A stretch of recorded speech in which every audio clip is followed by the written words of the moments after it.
इस कार्यक्रम के पुण्यार्जक हैं डॉक्टर श्री कमल कुमार जैन, धर्मपत्नी डॉक्टर मधु जैन, पुत्री एवं दामाद श्रीमती स्मिता जैन, श्री राहुल जैन, पुत्र एवं पुत्रवधू डॉक्टर मनीष जैन, डॉक्टर ऋतु जैन, पौत्र प्रभव जैन, पौत्री प्रथा जैन, नाती एवं नतबहू ऋत्विक जैन, श्रीमती जागृति, नातिन अनुष्का जैन, फर्म मनीष हॉस्पिटल, सिधौली, सीतापुर, उत्तर प्रदेश।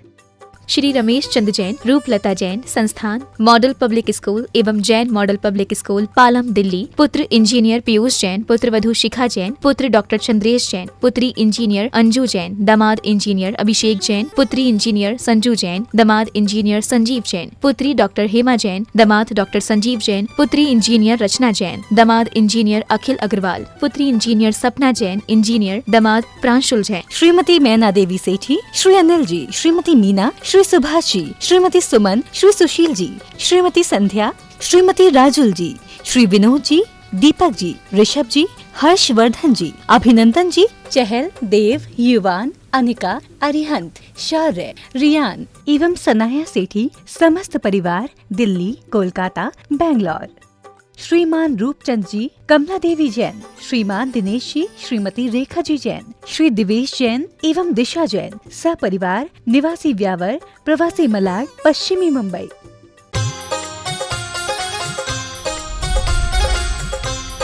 प्रमाणिक समाधान। नमोस्तु गुरुदेव। कभी कभी मेरे मन में धर्म के प्रति शंका होती है, जैसे कि मोक्ष, पुण्य और पाप होते भी हैं या नहीं। इन्हीं कारणों से मेरी धर्म के प्रति श्रद्धा कम होने लगी है। कृपया समाधान करें। बहुत अच्छा, छोटे से बच्चे ने बहुत बड़ा प्रश्न किया है। बेटा, ये शक होना बुरा नहीं है। इस तरह के संशय से जो समाधान निकलता है वो जीवन को ऊंचा उठाता है। जहाँ तक मोक्ष और पुण्य पाप का सवाल है, अगर थोड़ी सी दृष्टि अपनी दौड़ाओगे तो सब तुम्हें सत्य प्रतीत होंगे। ये बात सही है कि जिस मोक्ष की बातें हम लोग करते हैं उसका कुछ अता पता नहीं दिखता, क्योंकि आत्मा ही का अता पता नहीं तो मोक्ष का कैसे होगा। लेकिन फिर भी आज मैं तुम्हें उस मोक्ष का और पुण्य पाप का अनुभव कराना चाहूँगा। अभी अनुभव हो जाएगा। मोक्ष क्या है? मुक्ति। मुक्ति क्या है? छुटकारा। मुझसे किसी ने एक बार सवाल किया कि आप मुनि क्यों बने महाराज? मुक्ति के लिए। मैंने कहा हाँ। बोले आज तो मुक्ति है नहीं तो मुनि क्यों बने? मैंने कहा किसने कहा मुक्ति नहीं है? आज मुक्ति है, अभी मुक्ति, इसी वक्त मुक्ति है और मैं उसी से मुक्ति पा रहा हूं। महाराज कैसे? शास्त्रों में तो लिखा है कि पंचम काल में मुक्ति नहीं। बोले लिखा है, पर तुमने आधे शास्त्र पढ़े। मैंने जो शास्त्र पढ़ा उसके हिसाब से आज ही मुक्ति है। क्या है? आश्चर्य में पड़ गया। महाराज मुक्ति की बात कर रहे हैं। हमने धुनो सुनो, मुक्ति कई प्रकार की है। एक संसार से मुक्ति, एक दोषों से मुक्ति, दुर्बलताओं से मुक्ति, दुर्गुणों से मुक्ति और दुखों से मुक्ति। ये अनुभव में आता है। दोषों से बचा जा सकता है? बोलो, अपने दोषों से बचा जा सकता है? हाँ महाराज। जो हमारे फॉल्ट से उसको हम दूर कर सकते हैं। हाँ। जो हमारे अंदर की बुराइयां उसको हम दूर कर सकते हैं। हाँ। हमारे अंदर की जो कमजोरियां उसको हम दूर कर सकते हैं। हाँ। और हम अपने दुख को दूर कर सकते हैं। अपनी सोच बदल ले तो कर सकते हैं। तो मैंने कहा मैं इसी की मुक्ति के मार्ग में लगा हूँ और आज मेरे दोष रोज दिनों दिन कम हो रहे हैं। मेरे दुर्गुण सब छूट गए हैं। मैं अपनी दुर्बलताओं को दूर कर रहा हूँ और मुझे दुख होता ही नहीं। तो ये मुक्ति है ना। और आज मुक्ति का ये कंसेप्ट, हाँ समझो। इस तरह की मुक्ति करते करते आगे मुक्ति होगी। जिस दिन मेरे सारे दोष खत्म हो जाएंगे, जिस दिन मेरी सारी दुर्बलताएं खत्म हो जाएगी, जिस पल मेरे सारे दुर्गुण नष्ट हो जाएंगे, जिस पल मेरे सारे दुख दूर हो जाएंगे, उसी पल मैं पूर्ण मुक्त हो जाऊंगा। समझ गए? तो अगर हम 10% कम कर रहे हैं आज, तो कल 100% भी हो सकता है कि नहीं? इसमें कोई शंका है? नहीं अब बोलो मोक्ष होता है कि नहीं होता? होता है। डाउट खत्म। अब पुण्य पाप पे आते हैं। बहुत जल्दी खत्म हो गया, मैंने सोचा कि थोड़ा लंबा करना पड़ेगा, लेकिन बहुत अच्छा है। सबसे बड़ी सराहना करनी चाहिए इस बच्चे की कि इसने अपना सवाल बेझिझक पूछा है। और एक सलाह मैं देता हूं, बच्चों के सवाल को दबाओ मत, उसका तार्किक उत्तर दो, ऐसा उत्तर दो जिससे उसको समाधान मिले। जिज्ञासा हमेशा उन्नति का आधार बनती है, अगर उसे सही दिशा दी जाए तो। अब पुण्य पाप देखो, हम दुनिया में, संसार में चलते हैं, हमें सड़क चलते बहुत सारे ऐसे लोग दिखते हैं जो बड़े दीनहीन हैं, फटे हाल हैं, भिखारी हैं, हाँ, दिव्यांग है, बीमार हैं, अशक्त हैं। और कुछ व्यक्ति ऐसे दिखते हैं जो सब बातों से संपन्न है। दोनों को देखकर क्या सोचने में आता है? कभी ऐसा सवाल आता है कि मैं ऐसा होता तो मेरा क्या होता, और ये ऐसा क्यों हुआ? जन्म से एक व्यक्ति भिखारी बना और जन्म से एक व्यक्ति करोड़पति के घर पैदा हुआ। ये किसके कारण हुआ? बोलो। एक आदमी, बहुत अच्छा है, एक आदमी जो बड़ा गरीब है, फटे हाल है, जन्म से भिखारी है, और एक आदमी जिसका शरीर अच्छा, बुद्धि अच्छा, परिवार अच्छा, माँ बाप अच्छे, धन पैसा सब अच्छी। दोनों में डिफरेंस किसके कारण हुआ? पर मैं तुमसे पूछ रहा हूं कि तुम आज स्वस्थ हो, तुम्हारे सारे शरीर के अंगोपांग बिल्कुल सही है, सारे ऑर्गन सही है, तुम्हारे माँ बाप अच्छे हैं, तुम एक बड़े रिच फैमिली में उत्पन्न हुए हो, ऐसे संस्कार वाले परिवार में उत्पन्न हुए हो। और तुमने कई ऐसे भी परिवार को देखा होगा जिसमें कोई बीमार है, जन्मजात बीमार है, रोज लड़ाइयाँ होती है, आपस में खींचातानी मस्ती है। देखा? कभी सोचा कि आज मेरे को ये फैसिलिटीज मिली है और अगले को नहीं मिली, ये क्यों हुआ? पाप के कारण। आ गया समझ में? अब पुण्य पाप होता है कि नहीं होता है? नमोस्तु गुरुदेव। साधु जीवन में समता की परीक्षा कब होती है? कदाचित किसी निमित्त से समता खंडित हो तो उसके निराकरण का क्या प्रावधान है? देखिए, साधु के जीवन में समता की घड़ी कब आती? साधु के जीवन में 24 घंटे समता की घड़ी आती है और 24 घंटे परीक्षा भी है। समता का मतलब क्या है? हर स्थिति में अपने आप को समान बनाए रखना। अगर इष्टानिष्ट संकल्प विकल्प हुआ तो विषमता आ गई। तो साधु को तो हर पल समता में जीना चाहिए। जीवे मरने लाहा लाहे संयोग विपद जो गए, बंधरिशु दुखादो समदा सामायम नामा। वो सामायिक ही उसकी क्षमता है।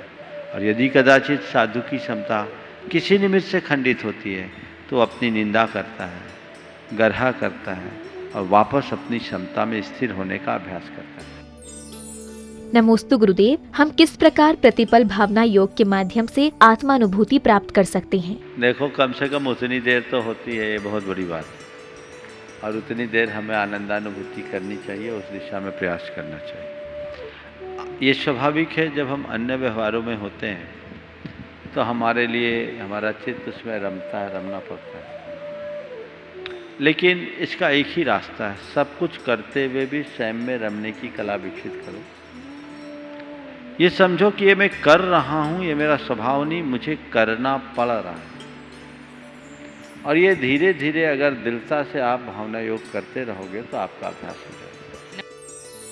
नमोस्तु गुरुदेव। माँ अपने सभी बच्चों को एक समान संस्कार देती हैं, तो फिर उनकी विचारधाराएं भिन्न भिन्न क्यों हो जाती हैं? देखिए, बेशक माँ बच्चों को संस्कार देती है और माँ के संस्कारों का प्रभाव बच्चों पर बड़ा गहरा होता भी, लेकिन इसके साथ साथ कुछ बच्चे के जन्मजात संस्कार जो जन्मांतरों से लेकर आता है, उनका भी अपना स्थान होता है। और दूसरा उसकी अपनी संगति का भी असर होता है। एक ही माँ के पेट से जाए दो बेटे अलग अलग क्षेत्र चले जाए तो दोनों की संगति बिगड़ने से संस्कार बिगड़ जाते हैं। ऐसे अनेक उदाहरण हैं। वो तोता वाली कहानी आप सबने सुनी होगी कि ऋषियों के उपवन में आश्रम में रहने वाला तोता और डाकुओं की पल्ली में रहने वाले तोते के स्वभाव में कितना अंतर था। और इसलिए कहा गया संसर्गजा दोष गुना भवंती। हमारे दोष और गुण संस्कारों से तो बनते ही हैं। संस्कार घर परिवार से मिलते हैं, पर हमारे संस्कारों को हमारी संगति प्रभावित करती है। और हर जीव के जन्मांतरों के जो अपने संस्कार होते हैं, सर्वाधिक प्रभाव उसी का होता है। नमोस्तु गुरुदेव। कहते हैं छोटे छोटे नियम भी एक दिन बहुत बड़े हो जाते हैं, तो गुरुदेव हम किन बातों का ध्यान रखें कि छोटे नियम भी बड़े हो जाएं? बहुत अच्छी बात है। छोटे छोटे नियम एक दिन बहुत बड़े हो जाते हैं। घुटनों के बल चलते चलते पांव खड़े हो जाते हैं। आपने पूछा छोटे छोटे नियम आखिर बड़े कैसे हो जाते हैं, इसके भाव को समझिए। जैसे जैसे हम नियम लेते हैं, निष्ठापूर्वक नियमों का पालन करने लगते हैं, हमारे मन का डर, संशय, शंका दूर हो जाती है। हमारा आत्मविश्वास बढ़ता है और एक नियम के बाद फिर दूसरे नियम का भाव होता है, दूसरे नियम के बाद तीसरे नियम का भाव होता है। ऐसे कदम कदम पर चलते चलते हम छोटी शुरुआत करके भी बड़ी सफलता प्राप्त कर सकते हैं। यही इसका भाव है कि घुटनों के बल चलते चलते पांव खड़े हो जाते हैं। हम अपनी भूमिका और शक्ति के अनुसार नियम ले, छोटे छोटे नियम ले। आज लिया हुआ छोटा सा नियम कल तुम्हें महाव्रती बनने की भी योग्यता दे सकता है। नियम बीज है। हमारे चित्त में एक बार नियमों के प्रति अनुराग प्रकट हो जाए तो कालांतर में वह हमें नियम निष्ठ बना सकता है। साथ ही आपने पूछा है नियमों का पालन किस तरीके से करें। जी, लेते वक्त किन बातों का ध्यान रखना चाहिए? नियम लेते वक्त किस बातों का ध्यान रखना चाहिए और नियम का पालन किस तरीके से करना चाहिए। आप जो भी नियम लें, निभाने के लिए लें, तोड़ने के लिए नहीं। नियम ले तो ये लक्ष्य बनाए कि मेरा ये नियम है, ये मेरे जीवन की एक बड़ी निधि है, इसे मुझे हर हाल में निभाना ही है, इसमें मुझे कोई कोर कसर नहीं छोड़ना है। ध्यान रखना चाहिए नियम बड़े नहीं होते, नियम से जुड़ी निष्ठा बड़ी होती है। निष्ठापूर्वक निभाए जाने वाला छोटा सा नियम महान फलदायी होता है और निष्ठा के अभाव में लिए जाने वाले बड़े बड़े नियमों का भी हमें वांछित लाभ नहीं मिलता। इसलिए जो भी नियम ले, दृढ़ता से नियम ले। कई लोग नियम लेते हैं और नियम लेते ही पूछते हैं महाराज कभी टूट जाए तो। अरे भैया, टूट जाए तो तोड़ने के लिए ले रहे हो क्या? नियम लिया हूं तो महाराज ऐसा आशीर्वाद दो कि नियम मेरा अटूट बने रहे। हाँ, बाद में क्वचित कचाचित टूट जाए तो उसका प्रायश्चित लेके शुद्ध करो, ये बात तो समझ में आती है। पर पहले ही से टूट जाए तो उसका सॉल्यूशन पहले ही बता दो। ये चीजें ठीक नहीं है। इसलिए जो भी नियम ले, निष्ठापूर्वक ले, दृढ़तापूर्वक निभाए। नमोस्तु गुरुदेव। दीवारों पर उगते हुए सूर्य और दौड़ते हुए घोड़े के चित्र लगाने मात्र से क्या प्रगति संभव है, या फिर प्रगति के लिए सूर्योदय से पहले उठकर घोड़े के समान दौड़ना जरूरी है? देखिए, दीवारों पर उगता हुआ सूरज और दौड़ते हुए घोड़े के चित्र लगाने मात्र से प्रगति संभव नहीं है। बिल्कुल सही है। सूरज के उगने से पहले जागकर घोड़े के समान दौड़ने वाले के जीवन में प्रगति हो। पर दीवारों में ये जो अंकित किया जाता है, इसके पीछे प्रयोजन यही है कि उनसे हम प्रेरणा लें, अच्छी प्रेरणा लें। दीवारों पर ऐसे चित्रों का अंकित करना बुरा नहीं है, पर चित्रों को अंकित करके अपने आप को कृतार्थ समझ लेने से बड़ी बेवकूफ़ी और कुछ नहीं। तो हम हर कार्य का आशय समझें और उसी अनुरूप कर्म करें। नमोस्तु गुरुदेव, इंसान के प्रति ईर्ष्या को मिटाने का क्या उपाय है? पेट की, आग की और भूख की, ये 3 जलन है। इन जलन को शांत करने के उपाय है, लेकिन इंसान से जो जलन है, आपने पूछा है, उस जलन को मिटाने का उपाय क्या है? ईर्ष्या को प्रेम से ही शांत किया जा सकता है। जिनके प्रति हमारे मन में जलन का भाव हो, उनसे हम प्रेमपूर्ण संबंध बनाना शुरू कर दें, उनके गुणों को ग्रहण करने का भाव हमारे अंदर आने लगे, उनके गुणों को सहन करने की सामर्थ्य हमारे भीतर आ जाए, हम उनके गुणों की प्रशंसा करने की आदत अपने अंदर डाल दें और औरों की प्रशंसा सुनने की क्षमता अपने भीतर विकसित कर दें, तो जलन पल में दूर हो जाए। नमोस्तु गुरुदेव, व्यक्तिगत जिनालयों में दर्शन, पूजा आदि की क्या व्यवस्था होनी चाहिए? देखिए, जो भी व्यक्तिगत मंदिर है, उन व्यक्तिगत मंदिर वालों को ये चाहिए कि ऐसी सुव्यवस्था रखे कि सभी लोग उस मंदिर का लाभ ले सके, दर्शन पूजन कर सके, क्योंकि मंदिर एक धर्मायतन है और वहाँ पूजा पाठ आदि कोई करता है तो उसके पुण्य का एक भाग उनको मिलता है जिनने उस मंदिर का निर्माण करा है। इसलिए जिनका भी व्यक्तिगत मंदिर है, उन्हें चाहिए कि वे ऐसी व्यवस्था करें और भावना भाई कि अधिक से अधिक लोग हमारे यहाँ पूजा पाठ करने हैं। लेकिन कई जगह दिक्कतें आती है व्यवस्थाओं को लेकर। कई बार लोग जो पूजा पाठ करते हैं वो वहाँ की व्यवस्थाओं को अपने अनुसार चलाने की कोशिश करने लगते हैं, तो वो सामने वाले को अच्छा नहीं लगता, इसलिए कई बार गड़बड़ियाँ हो जाती हैं। तो पहली बात तो मैं ये कहूँगा कि जिनके मंदिर हैं उन्हें व्यवस्थाओं को उदार बनाना चाहिए और लोगों को पूजा अर्चा करने की संपूर्ण सुविधाएं देनी चाहिए।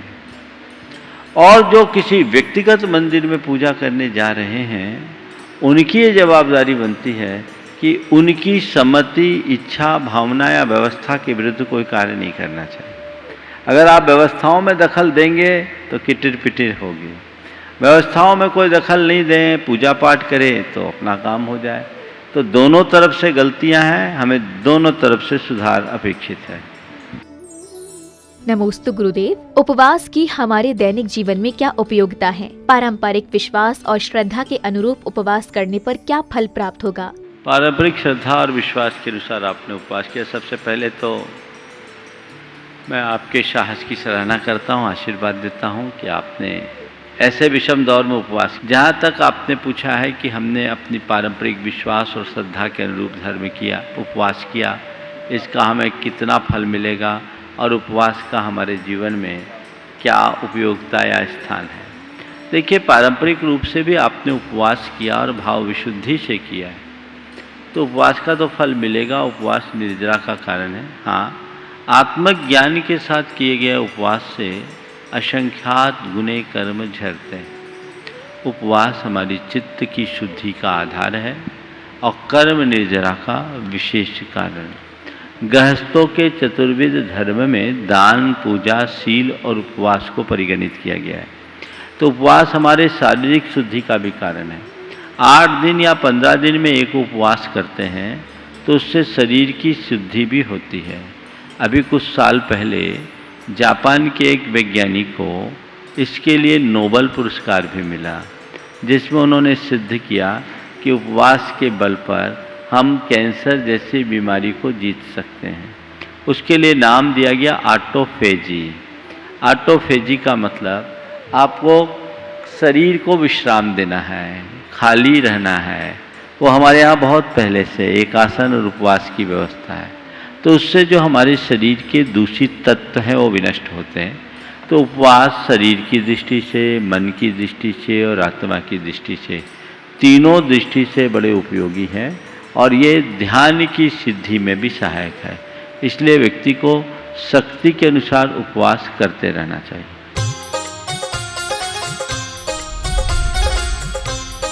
प्रमाणिक समाधान।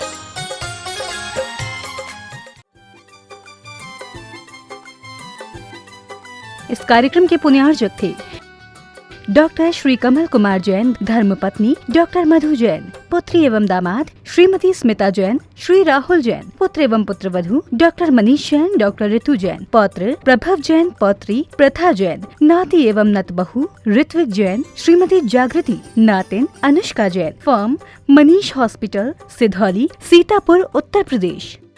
श्री रमेश चंद जैन, रूपलता जैन, संस्थान मॉडल पब्लिक स्कूल एवं Jain model public school, Palam, Delhi. पुत्र इंजीनियर पीयूष जैन, पुत्रवधू शिखा जैन, पुत्र डॉक्टर चंद्रेश जैन, पुत्री इंजीनियर अंजू जैन, दामाद इंजीनियर अभिषेक जैन, पुत्री इंजीनियर संजू जैन, दामाद इंजीनियर संजीव जैन, पुत्री डॉक्टर हेमा जैन, दामाद डॉक्टर संजीव जैन, पुत्री इंजीनियर रचना जैन, दामाद इंजीनियर अखिल अग्रवाल, पुत्री इंजीनियर सपना जैन, इंजीनियर दामाद प्रांशुल जैन। श्रीमती मैना देवी सेठी, श्री अनिल जी, श्रीमती मीना, श्री सुभाष जी, श्रीमती सुमन, श्री सुशील जी, श्रीमती संध्या, श्रीमती राजुल जी, श्री विनोद जी, दीपक जी, ऋषभ जी, हर्षवर्धन जी, अभिनंदन जी, चहल, देव, युवान, अनिका, अरिहंत, शौर्य, रियान एवं सनाया सेठी समस्त परिवार, दिल्ली, कोलकाता, बेंगलोर।